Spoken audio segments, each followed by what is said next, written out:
Maybe the vampire could aid us. You think you could scan over the roofs? No sign of her. In any case, I mean, I don't think Maironova would be out in the morning anyway, because she has to sleep, or she will turn to stone or something. Yeah, the vampires are very weak to sunlight in this one. They can operate during the day, I think.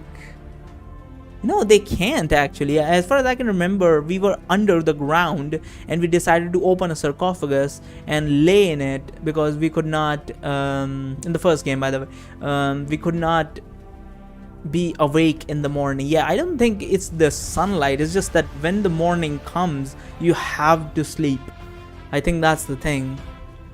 And you're kind of like a corpse or something in the morning. I don't think you turn to stone if you're out in the sunlight or something. I think you just like go to sleep and you're out in the open like a dead body. I think that's the case. I don't exactly remember what effect sunlight has on us. Regardless, you keep searching. Maybe you can find some drapes to tie together. 2 passages lead off from this hall, and Bonebrow, still following his nose, takes the one on the left. You follow, happy to be close on the heels of a very stout fellow with a large flail. The two of you pick your way through the ground floor of Thog's temple for another 10 minutes. There doesn't seem to be any patrols on this level. It's starting to feel like you have the place to yourself. Only that's exactly what you thought when you first broke in. That seems like days ago. You have witnessed things you can't unsee. You're ready to be free of this place and the horrors it holds. As you plod along, you feel one of the paving stones sink under your weight. Your intuition tells that you just trigger a trap or burglar alarm. You could leap clear in anticipation of a lethal blow from an arrow of falling block. You could hold still. You've heard of some traps that only trigger when you take your weight off. Or could push Bonebrow clear, saving his life and risking your own. I don't think I have the life for that. I think I'm gonna hold still. It depends, right? There are a lot of traps that just get triggered when you push them. There's a lot of traps that like a mine would hold. Okay, so I'm using some really weird logic here because push Bonebrow is an option, so I'm guessing its hold still is not gonna work. It's instantly activating trap, so I'm gonna leap clear, I think. With Panther's like reflex, you lunge forward and roll. At the same time, you hear the telltale poofed of dart. The poison dart whisks overhead and bounces harmlessly off the stone wall. The end of the dart is covered in venomous green liquid. Bonebrow looks from the dart to you and nods. You're as spry as a cat. You shrug, nothing to it. You follow him along a narrow passage, and now both of you pick your footing carefully in the dim light. You reach an open doorway that looks out on the main entry hall. The hall is lined with thick columns along the wall. At the end is a large pair of oaken door banded with iron and guarded by one hooded soldier or Thog. He's armed with a spear. Bonebrow puts his back to the wall and whispers, "Only one guarding the door. Titches favors us. That one might be particularly formidable minion of Thog," you whisper. "Now once you defeat him, how do we get through the doors? The door are barred from this side, and if it is locked with a key, I have no tools to pick it." Bonebrow shrugs. "We have surprise. If we can dispatch him quickly enough, we may have time to see about the door, unless the whole temple is upon us." "Unless," he says as he looks at you carefully. "Do you have any tricks up your sleeves or around your neck?" You look back defensively, but you still reach out to Egra, but she's nowhere to be found. "No tricks," you say. Your stare lingers a little too long. He scowls. "Any better idea?" You could pretend you are the priestess that took your form earlier, you say. "You are the priestess?" You say. So if Rooster is saying it, so I should say that. Oh no, he's telling Bonebrow to do that. "I would act as your prisoner that you wish to dispose of outside the temple." Bonebrow gives you a flat look. A long shot at the very least. Certainly they know their own, even when transformed. An unlikely story as well. If the ruse fails, we will have lost our initiative. In the distance, dogs are barking. They aim to sniff us out, says Bonebrow. "Best we act quickly." If it's dogs and dogs are coming after, I don't have time. I think we should charge the lone guard and kill him. It's better that way. "Where's the guard then?" you say. "A simple and expedient plan is not the worst sort." The two of you take a moment to prepare, then you run down the hall. The cloaked guard turns his scowl towards you. Now you can see softly glowing orange eyes focused on you. As you rapidly approach, the guard pulls out from the folds of his cloak a whip studded with spikes. The long tail of the whip slams down on the stone floor with clink. So he has a whip chain as with spikes as well as spear. You slacken your pace to ensure Bonebrow goes first. There's a crack of the whip, but you don't see it because a long snake-like thing strikes from the left, slapping against the back of your head. As you come to, you're on the floor. A bald, half-nude priestess, nearly identical to Melit, is standing over you. The tentacle stretches out from her side. One tentacle grabs your leg, and the other wraps around your throat. Your mace is on the floor, but you are dragged away from your weapon. Soon you're it wraps around my leg, one leg, and my throat. That's a weird position to be picking me up in. You're dragged away from your weapon. Soon she has you held up in the air near her body. Her tentacles slither up, gaining an even better hold. You're quickly being strangled to death. Two options comes to mind. You have the amulet in your pocket. You could pull it out and see if the rival godling possessed object could distract her. The other option is to use her piercings against her. She has thin chains anchored around her nipples to her navel. You could pull on those. that sounds like fun. Pull out the amulet does not sound as fun. I think the anchor jewelry sounds fun. Wait, if it's attached to her nipples and her belly button, that could actually do some serious damage. Not enough to actually kill her, or even if it was a normal human, that would not be enough to kill, but that would be enough of a distraction, I believe. Anchor jewelry, and I'm dead. Street fight. If it has eyes, gouge them. If it has ears, rip them off with your teeth. There is no honor in love, war, or street fighting. You grasp both chains with one hand and yank with all your might. The piercings rip out of her nipples and blood fleck on your arm. The priestess grits her teeth as she lets out an enraged hiss. The tentacle around your neck tightens. With your other hand, you're already groping at your amulet in your pocket with everything when everything goes black, allows you family circle to it. So this was not the correct option, or if this was the correct option, I would have gone back and did this. No, wait. If it was the correct option, I would have increased my life and then went back with boost survival. But now I'm gonna go with pull out the amulet. You reach into your pocket and pull out the amulet. The vision is dimming as the tentacle tightens even more around your throat. You press the amulet against the priestess' bare skin. Your vision closes. Vaguely, you hear screaming as though from far away. Oh, so that big thing is helping us. The next thing you know, you're on the floor. The priestess is sitting nearby, shouting in pain, holding her stomach. Smoke billows out from her hands as the tentacles wave seamlessly over her. The chain of the amulet is entangled in your finger. You get to your feet. Bonebrow is nearby. His flail drips with fresh blood. The body of the cloak guard is at his feet. The whip is on the floor. Floor near the hand of the body. Come, Bonebrow shouts as he pulls you to your feet. You put your amulet on as the two of you sprint to the front door. Master, kill them, shouts the priestess from behind you. The two of you lift a heavy beam from the door and toss it. The timber lands with a hollow report on the stone floor. I've heard that word before, at least. Hollow report. Not one I would use, but still. Bonebrow braces his brawny arms against the stout wood doors, shoves. They peel open on worn hinges. You slip through as soon as the gap is wide enough to admit you. Dogs are barking again. Judging by the volume, they're getting closer faster. I think we should close the door. Bonebrow squeezes through. Then you both work together. Yeah, good idea. Together they pull the massive door closed again. No way to lock them from the outside, Bonebrow says. You wave that suggestion away. Never mind that. Let us be gone from this place. Overheard, the sky is turning a pale shade of blue. Morning is fast approaching. You want to be over the wall before the sun throws its light upon the courtyard and reveals to all of the minions where you are. All of the Thog's minions where you are. You and Bonebrow cut across the dooryard towards the towering wall held fast by an iron gate. There's a boom from behind. You again hear the sound of screeching hinges along with barking and snarling. Should we climb it? Bonebrow asks as he runs towards the gate, or to try to open the gate. The iron portcullis is bound by an intricate locking mechanism that many take a few minutes to puzzle open. On the other hand, the top of the gate is covered in rusty iron spikes. Going over it would probably be faster, but you risk catching yourself on the defenses. I don't think it's a good idea to unlock it. I don't think there's a time to unlock it, considering he cannot fend off that many. So let's climb the gate. Damn it, I died. Let's jump it. You grasp through, but because this is like a long section, I'm gonna guess that this is the right one. Let's jump it. You gasp between ragged breaths. The gate is not that high, and if you take a few scrapes going over, it will be a small price to pay. You never should have come in here in the first place. As you reach the gates, you hear the baying of hounds behind you and realize you made the right choice. The bolt mechanism secured the gate is complicated. It would have taken too long to figure out.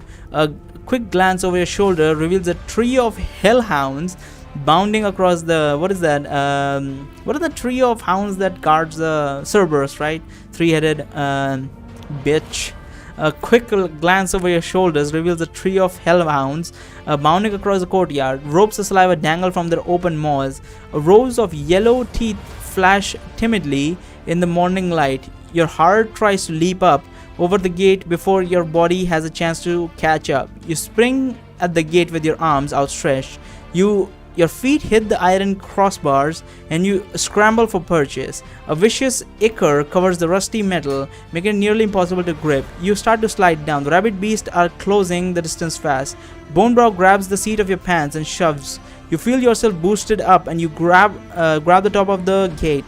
Scrambling wildly with your feet, you manage to glance to the top. Try to balance so that you can help reach down and help Bonebrow, but you lose your footing at the last moment, allowing you to tumble on the outside of the gate. But the iron spikes atop the embankment rake your thigh. Alas, you finally succumb to your wound. Fucking hell. Yeah, I'm gonna go back to that one and I will boost my life a little bit. How much is it? I think it was 2, right? I lost 2 health. So I'm gonna boost it 2, right? Yeah. Let's do that and let's climb the gate. I'm back to 1 health. Oh shit, no, go back. I did not read the last part. Let's boost our health again. Did it take my fucking luck and did not even give me that? Seriously? Anyway, let's, well, I did lose it, I guess. Let us climb the gate and let's read the last part this time. Where is it? Yeah, I already read this.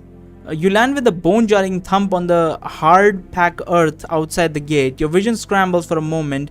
You're looking at 3 Bonebrows on the other side of the gate. Gods, not the Thog priest. A few blinks causes the Bonebrows to meld into one. The snarling canine beasts are almost on him. For one terrifying moment, you look like you're about to watch the stalwart captain of the guard torn limb from limb in front of you.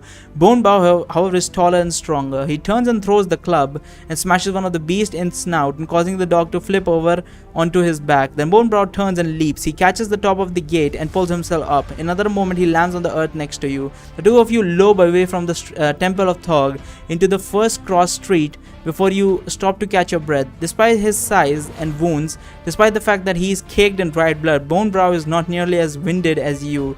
He takes a few deep breaths and straightens up to his full height.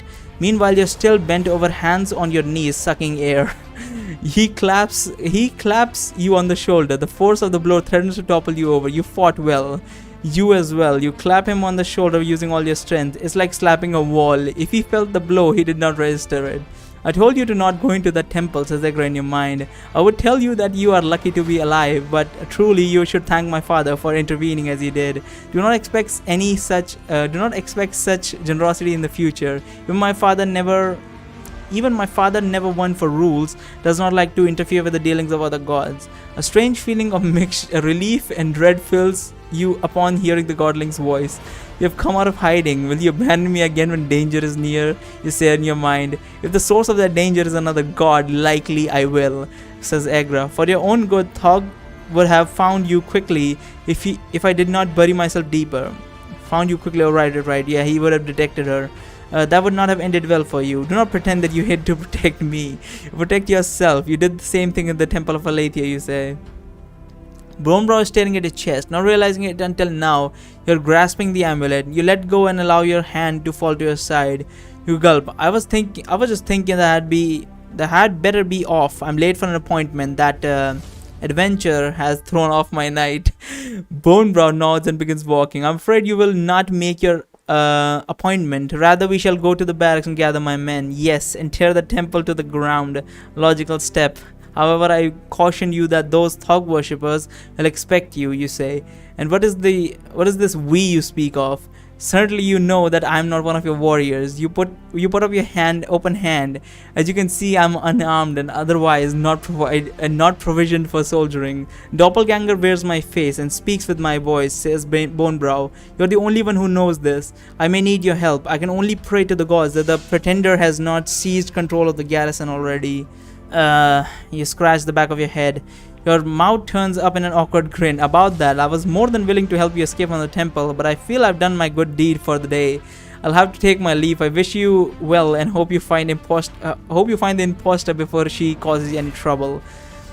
You turn to walk away. A heavy hand comes down on your shoulder, threatens to buckle your knees. Halt. He spins you around. You shrug his meaty paw off. Unhand me, brute.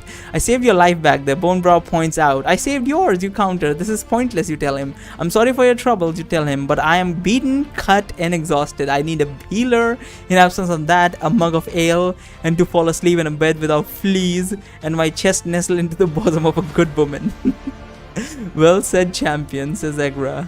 I will not beg for this, Bonebrow says. It is your duty as citizens of Ring City to assist the law when called upon. I have been in this cursed city for no less than 2 nights. I am no citizens, I am merely passing through, you say. I am a visitor yet. I've done more for you than most of the city. Bonebrow narrows his neck at the amulet at your neck, and yet you have gained so much from our fair city already. Help me, and I might not throw you into the dungeon for thievery. Thievery, you say, mustering your most indignant voice. Indignant tone. Holy symbol of Aletheia cannot be bought nor is given to anyone outside from the order of Aletheia, he says. It is stolen or found, you say. Indeed, he says. Tell me the story of how you found it then. Don't you have the barracks to get to, you say? Do you know there was a priest of Aletheia who went missing, says Bonebrow, ignoring your question. Many powerful people are looking for him or something he possessed. I don't know what you're getting at, you say. Bonebrow puts out his hand. If you don't mind, I would like to inspect that more closely. He might make a fine champion, says Egra. Very manly and he holds more authority. That could be fun. Consider your options. You could simply hand him the amulet, assuming Egra will let you. Perhaps then he can be the one ridden by the godling instead of you. That would serve him right for treating you like a thief after you just finished rescuing him. Another option would be to try to persuade him not to touch it. Another option would be to use blackmail. When you listened in on the conversation with the prostitute Mala, you learned he prefers the company of other men, and it was clear that he wanted to keep that secret. Oh, he's gay? I didn't catch that. What the fuck? I didn't know that. With the right leverage, maybe you can get him to lay off an amulet and perhaps even get a few little extra coin while you're at it. Finally, you can ask Egra to intervene. A slippery spell might let you get away from the without harming the captain. What do you say? Yeah, slippery spell is the worst because I'm not using that until absolutely necessary. I thought we would just go with him. I highly doubt handing the amulet will work. Probably get me to smash my head into a wall and die. I kind of want to see what happens if we hand in the amulet. It's probably the bad option. I'm really testing out my luck with this episode, but let's hand him the amulet. Let's see what happens. Who am I to interfere with an officer of the sovereign in this investigation, you say. Take it then. You go to take off the amulet, but your hand only twitches. He's far too serious for my taste, says Egra in your mind. You shall remain my champion for now. I thought you wished for a more manly and powerful champion, you say to Egra. Certainly your goals will be fulfilled more easily in his care. Did I hurt your pride, champion? She laughs. If you wish to become manlier and start by not pouting. I did not say that I wish to be manlier, you whisper. Bonebrow crinkles his eyebrow. What is this now? Sorry, you must have been stuck one too many times by the tentacle, you say. Who has been stuck? Sorry, must have been... okay, yeah, he's talking about himself. You say. You step towards him. I'm afraid I cannot remove it myself. Perhaps you can... wish loop? Your words become garbled. You attempt to lean forward to offer the amulet, but your neck... around your neck to Bonebrow, when you barely move. Meanwhile, Bonebrow is watching you carefully, not making a move towards you, as though having some having just encountered some new sort of animal. Stop struggling against Egra. It's too painful and simply embarrassing. You simply stand still, stupid grin on your face. Finally, Bonebrow speaks, his eyes locked on the amulet. I think it's best you keep your trinket to yourself for now. I'm trusting you, Rooster. I pray for your sake, you do not betray that trust. You hitch up your smile. I would not play the fool with you, Captain. I would be honored to call you friend. He frowns. Do not overplay your hand. My trust is a courtesy in exchange for your earlier aid as well as your future aid in stopping this impostor. Your trust comes at too high of a price, you say, folding your arms while holding your smile. Bonebrow drags the ball of his flail against the street. What? Drags the ball of his... Oh, because he has a flail. Right. You nod and lose your smile. I expect that trade, plus I expect reasonable payment for my services.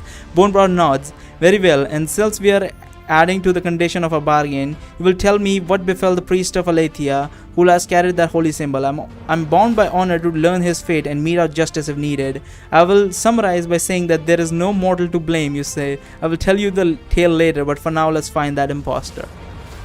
That was a fantastic chapter, and I took every wrong choice possible. That was amazing. Anyhow, that went quite well. Did not expect that to go that well, at least. Fucking hell. Well, let's see the stats for this chapter. Chapter 7 complete.